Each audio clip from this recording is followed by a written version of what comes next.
शरणं मम दादाशां शरणं मम दादाशां शरणं मम हरे कृष्ण हरे राम दादाशां हरे कृष्ण हरे राम दादाशां हरे कृष्ण हरे ना हम ना हम, तू हो, तू हो।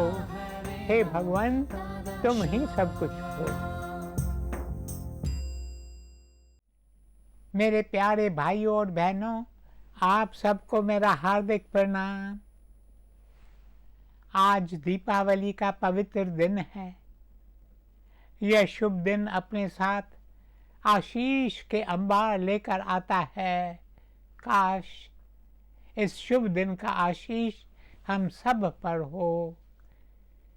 मेरे प्यारे भाइयों और बहनों, हजारों वर्ष पहले राजा दशरथ अयोध्या के राजा थे। एक दिन वे आईने में देखते हैं तो उन्हें अपने सिर में एक सफ़ेद बाल दिखाई देता है।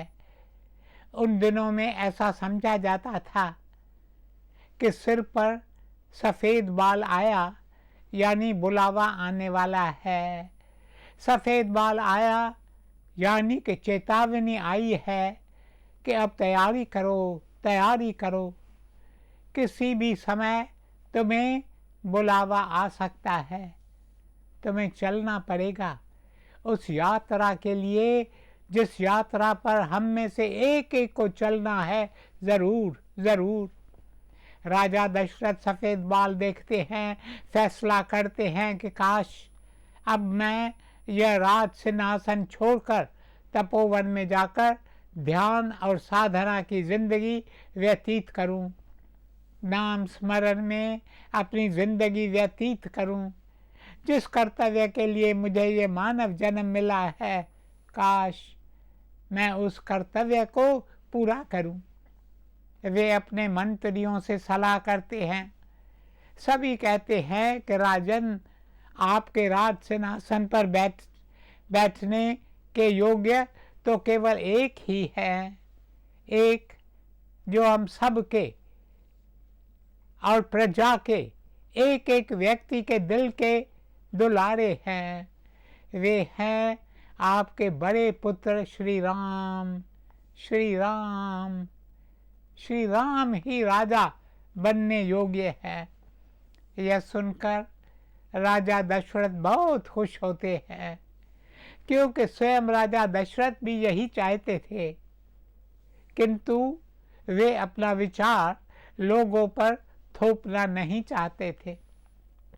मेरे प्यारे भाइयों और बहनों, बेशक राजा कुछ भी कर सकते थे, किंतु उन दिनों में भी लोकतंत्र होता था। राजा जो करते थे वे उनकी रजामंदी से करते थे। मेरे प्रियजनों, अब श्री राम के राज्य अभिषेक की तैयारियां शुरू हो जाती हैं। घर घर में खुशी छा जाती है। राजा दशरथ श्री राम को अपने पास बुलाकर कहते हैं, राम, हमारे कुल के गुरु ऋषि वशिष्ठ कहते हैं कि कल का दिन राज्य अभिषेक के लिए बहुत शुभ दिन है। तुम जाकर तैयारी करो। आज रात तुम सोना मत, तुम रात भर जागकर प्रार्थना करना। हमारे पूर्वज जो इस समय पितृलोक में है, उन सभी से आशीर्वाद लेना, उनसे शक्ति मांगना। कल से सारे राज्य की जिम्मेदारी का भार तुम पर होगा। इस जिम्मेदारी को पूरा करने के लिए तुम सभी से दुआ मांगना।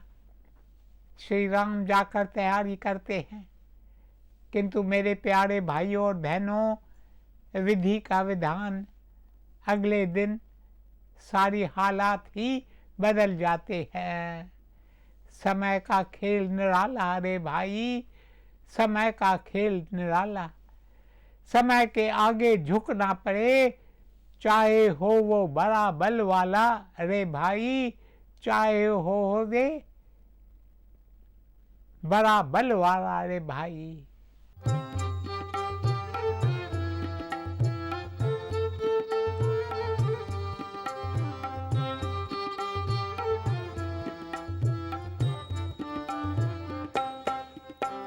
समय का खेल निराला रे भाई, समय का खेल निराला, समय का खेल निराला रे भाई, समय का खेल निराला।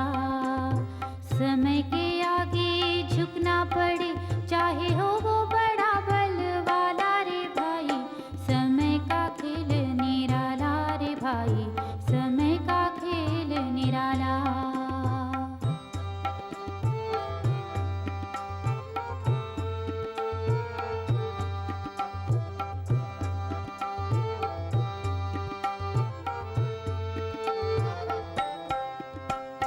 समय का खेल निराला रे भाई, समय का खेल निराला, समय का खेल निराला रे भाई, समय का खेल निराला।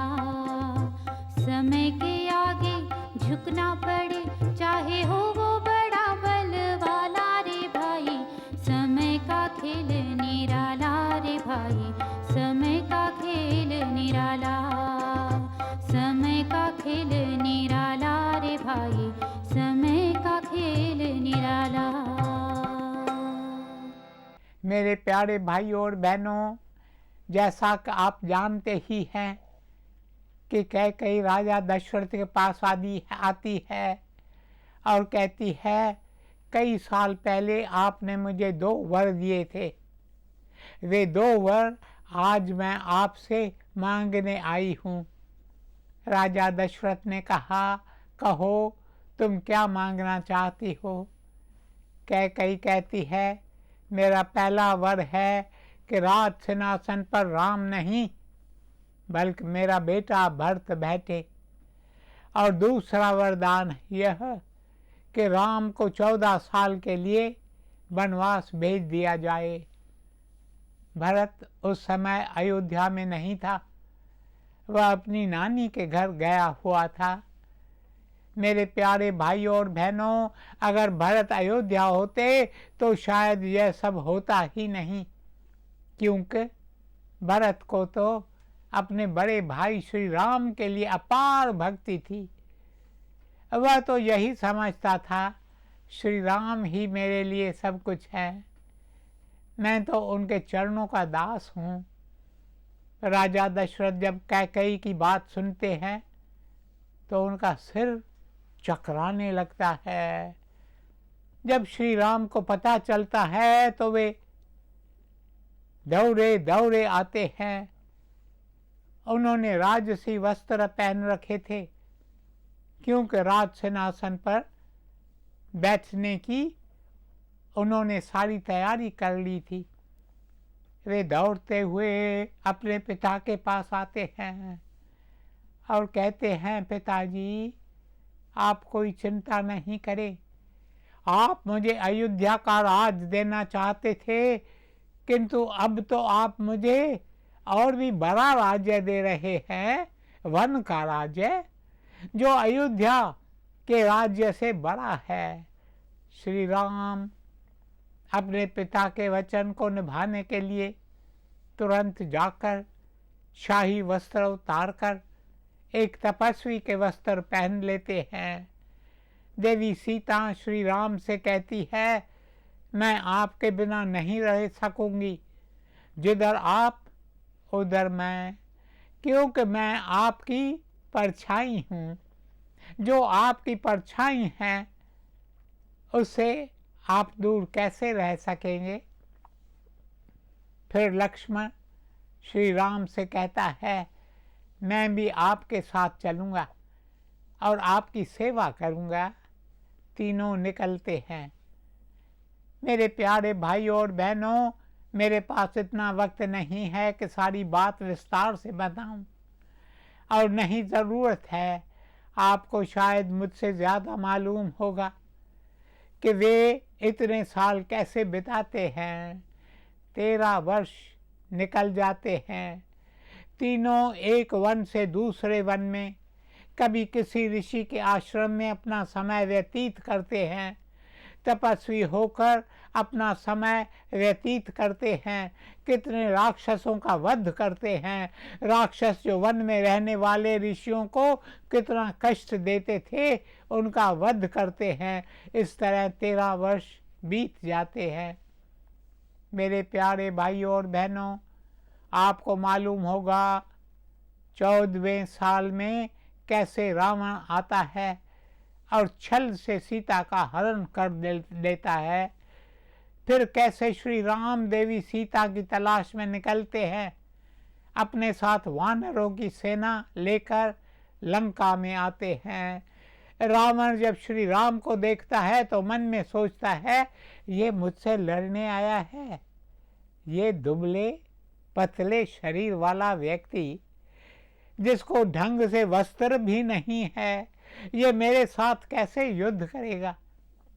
वह श्री राम से कहता है, लौट जाओ, लौट जाओ, मुझे तुम पर तरस आ रहा है, तुम मेरे साथ कैसे युद्ध कर सकोगे।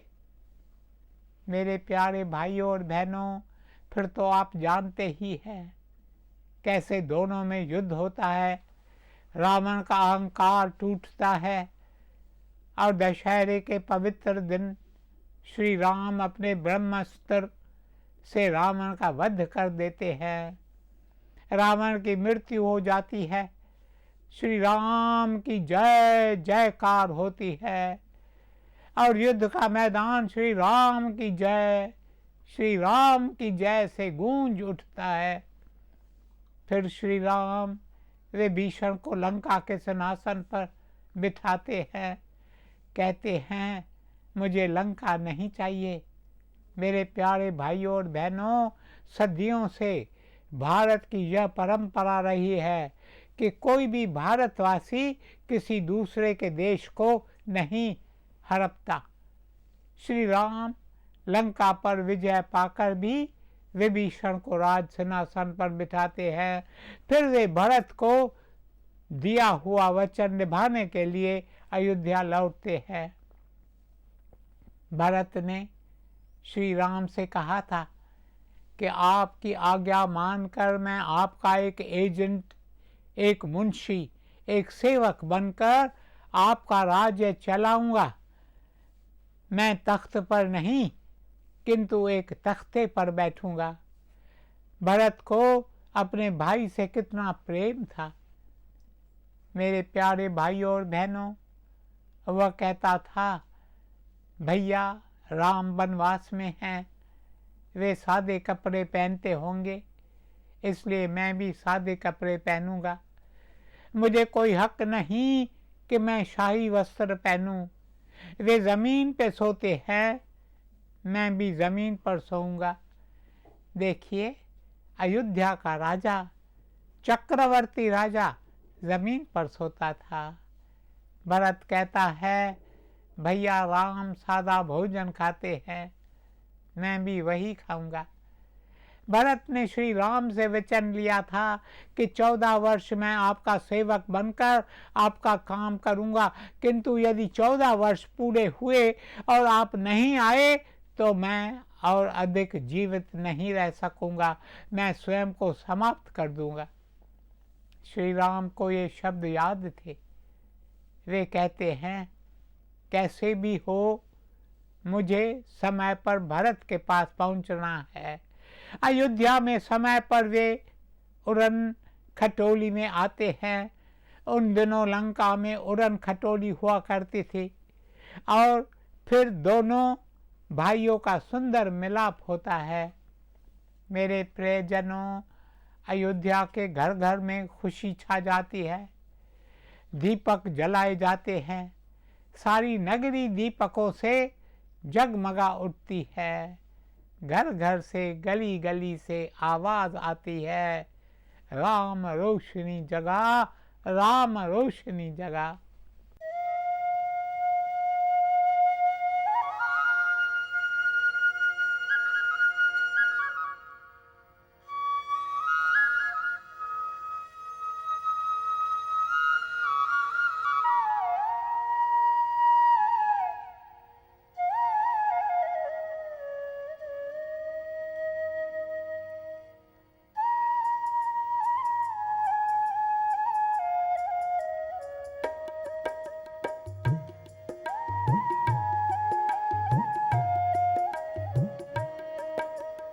सत्यलोक की सुंदरता, सत्यलोक की सुंदरता लेकर प्यारा आया, लेकर प्यारा आया।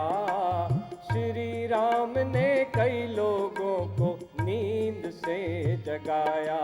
राम रोशनी जगा, राम रोशनी जगा, राम रोशनी जगा, राम रोशनी जगा।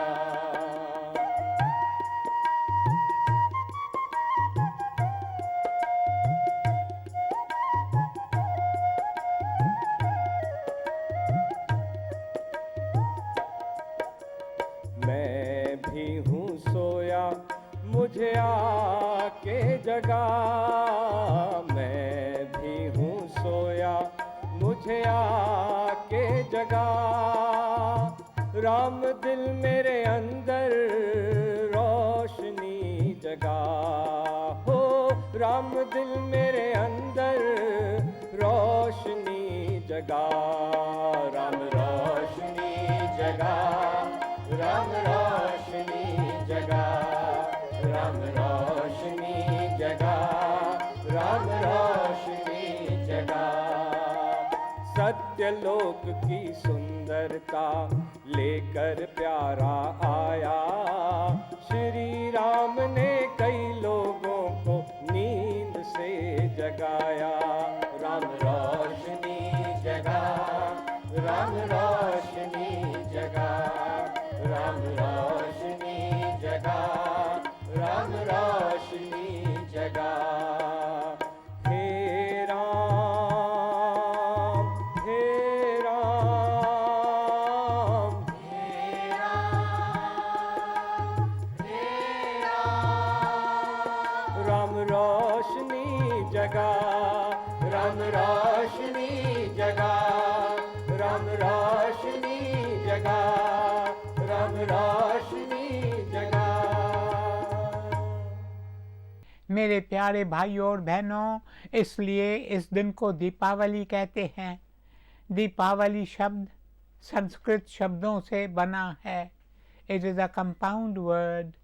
दो शब्द दीप आवली। दीप यानी दिए, आवली यानी कतार। दीपकों की कतार, घर घर में दीपकों की कतार जलती है। मेरे प्यारे भाइयों और बहनों, बेशक हजारों वर्ष बीत चुके हैं, पर आज तक भारत इस दिन को मानता है। रात को कतार में दीप जलाए जाते हैं। आप भी ज़रूर आज की रात दीप जलाएंगे। कई स्थानों पर लोग बिजली जलाते हैं, किंतु गुरुदेव साधु वासवानी जी को दीपक बहुत अच्छे लगते थे।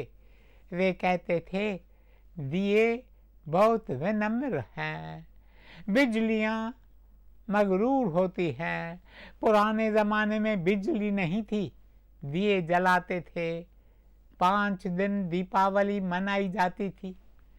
मेरे प्यारे भाइयों और बहनों, भारत के कैलेंडर में 4 मुख्य दिन होते हैं, क्योंकि भारत में 4 वर्ग हैं: ब्राह्मण, क्षत्रिय, वैश्य और शूद्र। ब्राह्मणों का सबसे महत्वपूर्ण दिन है रक्षाबंधन। क्षत्रियों का महत्वपूर्ण दिन है Dussehra, the day of victory. वैश्यों का महत्वपूर्ण दिन है दीपावली और शूद्रों का महत्वपूर्ण दिन है होली। एक एक वर्ग का अपना महत्वपूर्ण दिन है। दीपावली है वैश्यों का दिन, और मैं समझता हूँ उन चारों दिनों में मुख्य दिन है दीपावली का दिन। दीपावली 5 दिन मनाई जाती है। दीपावली से 2 दिन पहले यह उत्सव शुरू होता है। पहले दिन को कहते हैं धनतेरस। धनतेरस के दिन दुकानों की सफाई होती है, घरों की सफाई होती है, रंग लग जाते हैं, रास्तों की सफाई हो जाती है। तब मैं सोचता हूँ कोई आए जो कहे मैं दिल की सफाई के लिए तैयार हूँ। सर वुडरोफ ने किताब लिखी है जिसका नाम था स्व। इस स्व पुस्तक में वे लिखते हैं, to us cleanliness is next to godliness, but for every Hindu cleanliness is godliness. मेरे प्यारे भाई और बहनों, धनतेरस का दिन यही संदेश लेकर आता है, सफाई करो, सफाई करो। साल में एक दिन सफाई का दिन आता है। लोग अपने घरों के बाहर रंगोली सजाते हैं, महिलाएं सोने का कोई ना कोई जेवर खरीदती है। इन दिनों सोना बहुत महंगा हो जाता है, इसके बावजूद भी सोने की दुकानों पर बहुत भीड़ होती है, क्योंकि ये सेंटिमेंट है। लोग शगन की तौर पर सोने की छोटी मोटी अंगूठी, बैंगल्स, ईयररिंग्स, ब्रेसलेट कुछ न कुछ ज़रूर खरीदते हैं। और जो सोना नहीं खरीद सकता, वे उस दिन कोई न कोई स्टील या तांबे का बर्तन खरीद लेता है। धनतेरस के बाद आता है नरक चतुर्दशी। नरक चतुर्दशी का दिन अपने साथ श्री कृष्ण की याद लेकर आता है। दिवाली के 5 दिन हमें न सिर्फ श्री राम की याद दिलाते हैं, बल्कि श्री कृष्ण की भी याद दिलाते हैं, क्योंकि इस दिन श्री कृष्ण ने उस राक्षस का वध किया जिसका नाम था नरकासुर। नरकासुर बड़ा शक्तिशाली और जालिम राक्षस था, और वह ऋषियों की, ब्राह्मणों की बेटियों को उठाकर ले जाता था। उसके पास एक बड़ा किला था, जिसमें जाकर उन बालकियों को कैद कर देता था। उसने 16,000 बालकियों को पकड़कर उस किले में कैद कर रखा था। श्री कृष्ण उन अबलाओं की पुकार सुनते हैं, और कल के दिन, जिसे नरक चतुर्दशी कहते हैं, उस राक्षस का वध कर उन 16,000 बालिकाओं को आज़ाद कर दिया। मेरे प्यारे भाइयों और बहनों, और कल के दिन को दक्षिण भारत में गंगा स्नान का दिन कहते हैं। वहाँ के सब लोग एक दूसरे से बार बार पूछते हैं, तुमने गंगा स्नान किया है? यह गंगा स्नान क्या है? गंगा स्नान है पूरे शरीर पर तेल लगाना, अच्छी तरह तेल से मालिश करना, क्योंकि दीपावली के अगले दिन से मौसम बदल जाता है। आप देखोगे 1-2 दिन में होंठ फटने लगते हैं। नारियां तो रंग लगाकर अपने होंठों को छिपा लेती हैं, पर पुरुषों के होंठ देखेंगे तो फटे रहते हैं। इसलिए ऋषियों ने कहा है कि ये होंठ फटे, इसके पहले पूरे शरीर को तेल से मालिश करके फिर जाके स्नान करें। मेरे प्यारे भाई और बहनों, आज समय समाप्त हो गया है। बाकी के 3 दिनों के बारे में कल चर्चा करेंगे। ओम शांति शांति शांति।